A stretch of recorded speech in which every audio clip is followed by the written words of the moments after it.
আল্লাহ guys দেখেন আমি মুরগির ভিতরে একটা স্বর্ণের রিং পেয়েছি, মানে হাতে হাতে আমার জীবন যেতেছে। কি প্রতিদিন আমার এত কাজ করতে হয়, এত কাজ করতে হয়। ওহ, মুরগিটা কাটতেছে না কেন? এমনি আমার মেজাজ খারাপ।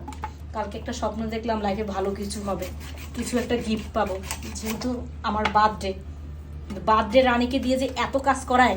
দেখো কতগুলো মুরগি কাটাইছে। কি এটা কাটতেছে না কেন?